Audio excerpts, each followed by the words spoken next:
Olá para você inscrito aqui no canal Ponto do Advento. Voltamos para a continuação do nosso estudo da lição da Escola Sabatina. Lembrando que o tema geral da lição é Missão de Deus, Nossa Missão. Então nós estamos falando nesse trimestre sobre missiologia, né? O trabalho missionário, a pregação do Evangelho. Nós falamos na semana passada sobre a missão em favor dos não alcançados, mas era a parte 1.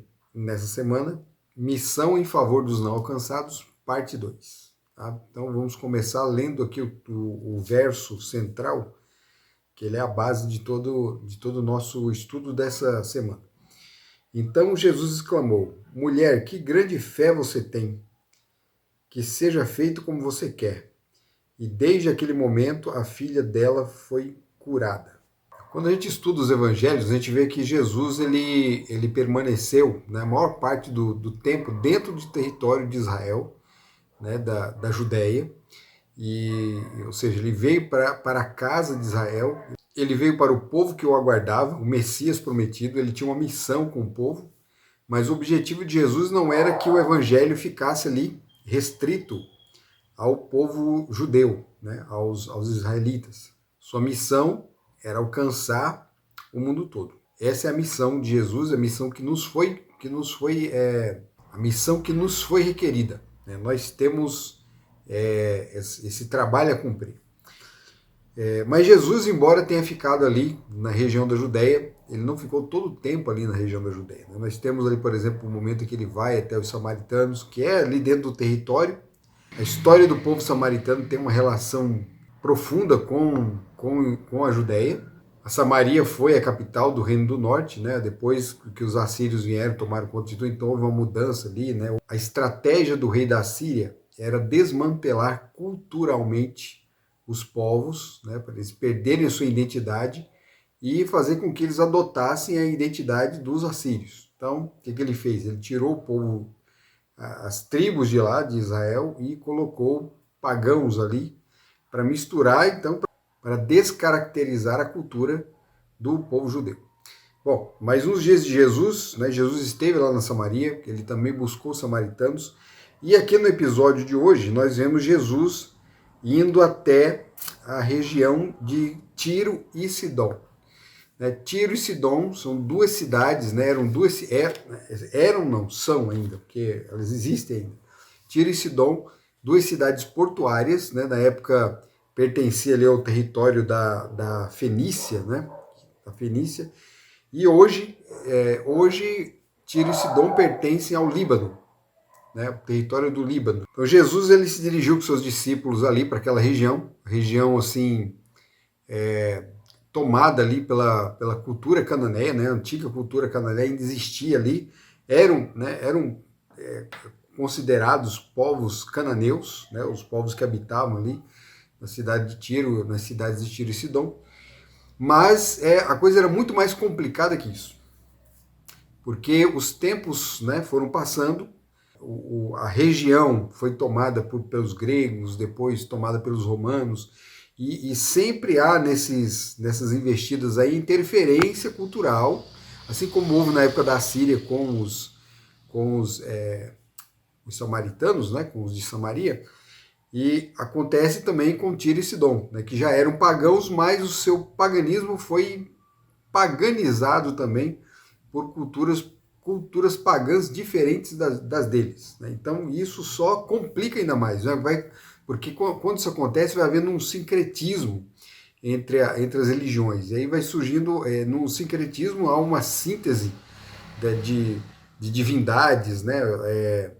Existe assim eles acabam fazendo um paralelo entre as divindades do seu povo com as divindades do outro. Coisa parecida com o que acontece aqui no Brasil. Aqui no Brasil a gente tem muito disso com relação às religiões africanas e o catolicismo, porque eles acabaram associando os seus deuses, né, aos santos católicos.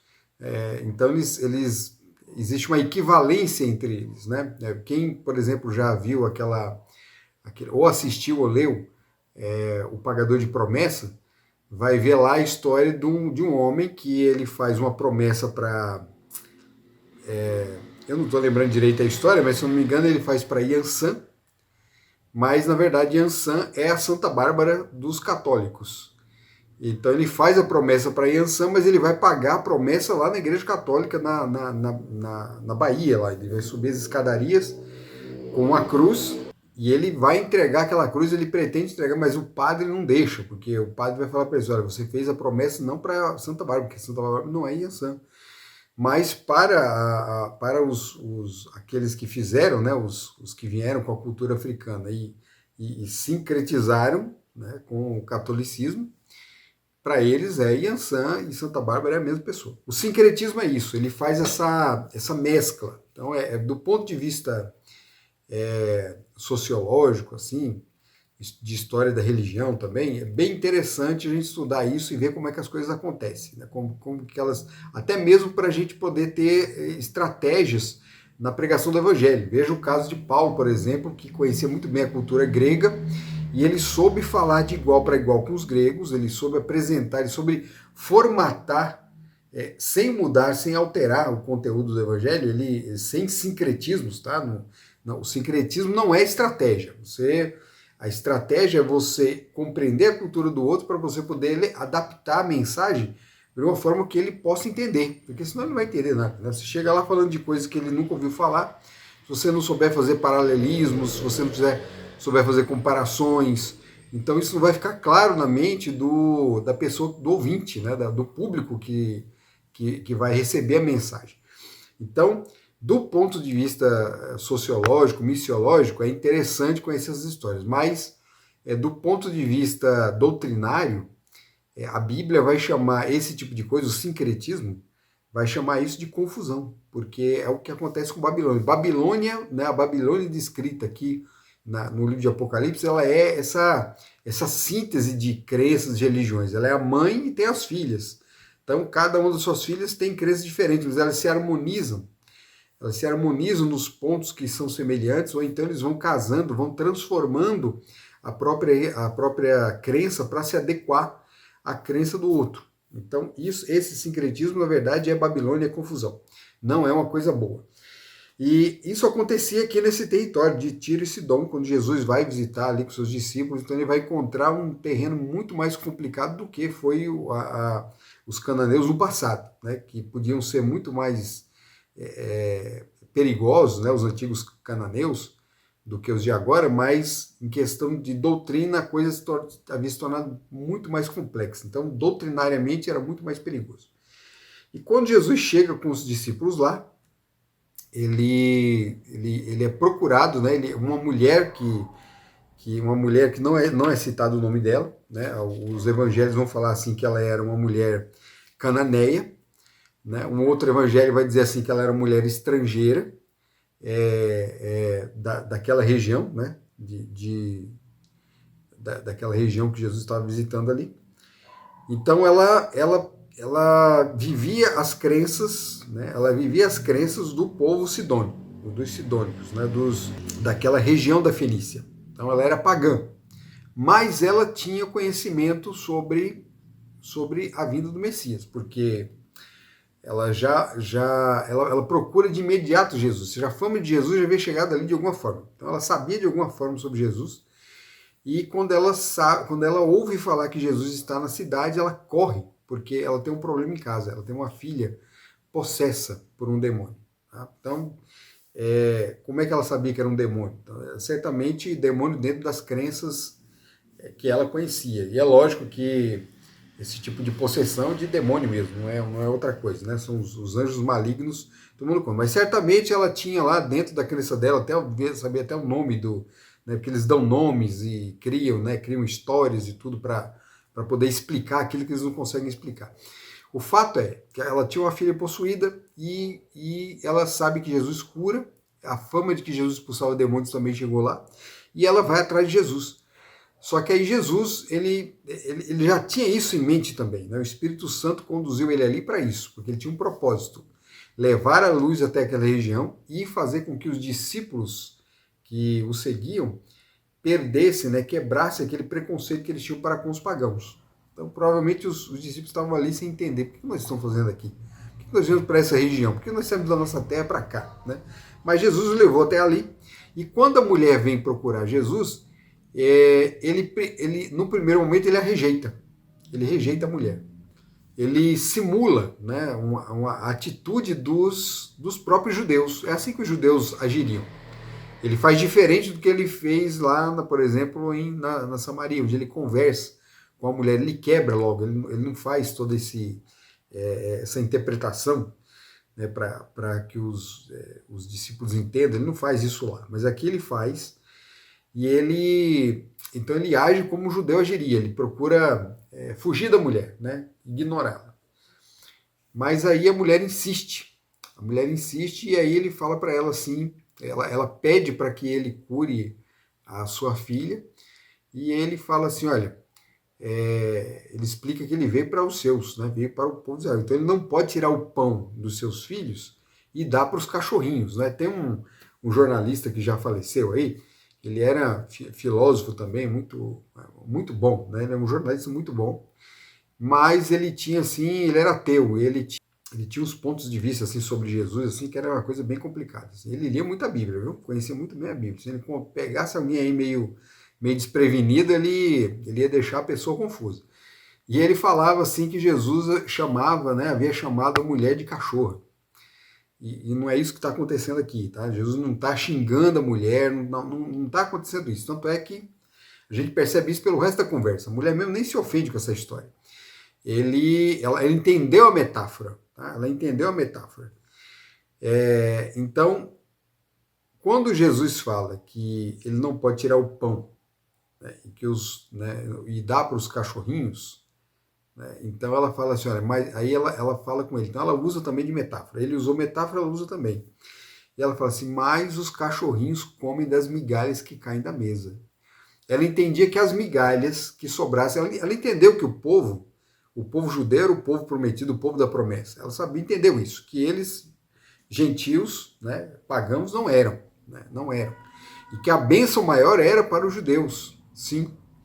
Mas ela entendeu que ela poderia absorver, mesmo que fossem as pequeninas bênçãos que adviessem tanto do povo quanto do próprio Jesus. Ela sabia que isso era possível. E que essas migalhinhas seriam suficientes, esse é o entendimento dela, as migalhinhas seriam suficientes para resolver o problema da filha dela. Veja a noção que ela tinha de poder de Deus, a noção que ela tinha do poder de Deus, do poder do Messias, a compreensão que ela tinha do papel do Messias. Isso é impressionante. Então essa mulher não tinha só fé, né? Ela tinha todo um raciocínio a respeito da questão. E aí Jesus olha para ela e fala assim, olha, a tua fé te salvou, viu? Vai, tua filha está curada.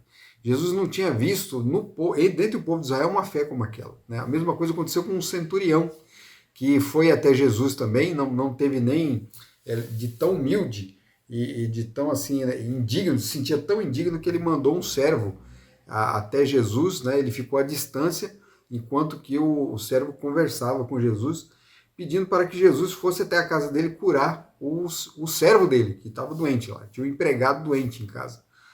Então a gente vê ali do centurião, não só a fé, mas assim, ele adotou o empregado dele. Tá? Ele poderia tratá-lo, né? Naquela época eles tratavam de qualquer jeito.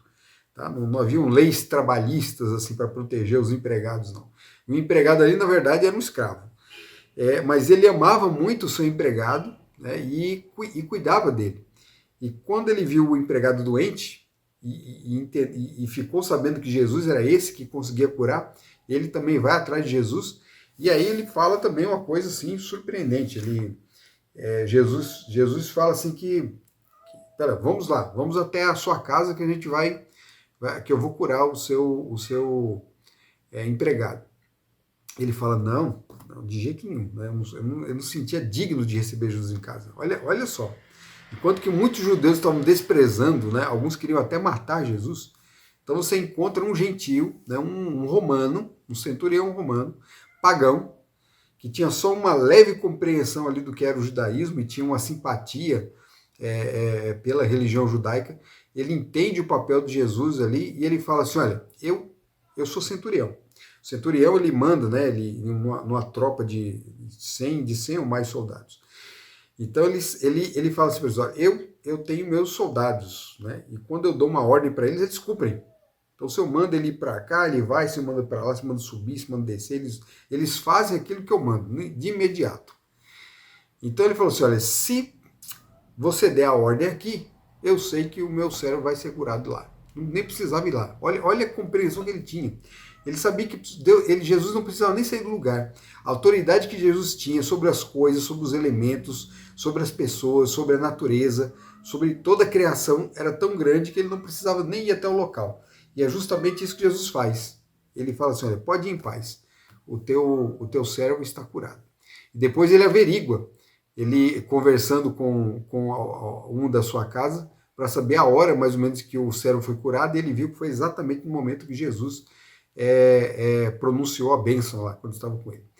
São exemplos de pessoas, né, que estão fora ali do meio do círculo cristão, pessoas que vivem em culturas totalmente diferentes, mas que podem demonstrar uma fé inigualável.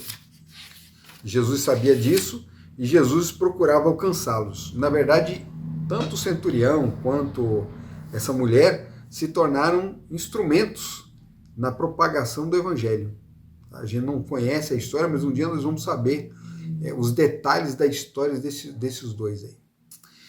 Então é isso. A missão, né? Nós temos o desafio de hoje. Rogue por mais fé, com a qual possa compartilhar seu amor pelas pessoas próximas e distantes. E desafie-se. Como você conheceu Jesus e as preciosas 3 mensagens angélicas? Como foi que você conheceu? Liste 3 bênçãos espirituais que você experimentou de Jesus. Prepare-se para compartilhar essas experiências com a classe da Escola Sabatina. Tá? Então, olha, pregar o Evangelho, né, a Bíblia fala assim que o Evangelho será pregado ao mundo todo em testemunha a todas as nações. Tá? Então, não basta só... O desafio de hoje é justamente sobre isso. Quais as bênçãos que advieram da sua entrega a Jesus, do conhecimento da tríplice mensagem angélica? Quais bênçãos? Isso é testemunhar. É você contar o que aconteceu com você para os outros. Esse é um elemento importante na pregação do Evangelho. Porque o Evangelho será pregado no mundo todo em testemunho. Ou seja, não é só palavras, mas as pessoas verão o resultado do Evangelho na nossa vida. Que Deus abençoe você. Até o nosso próximo estudo semana que vem. Tchau.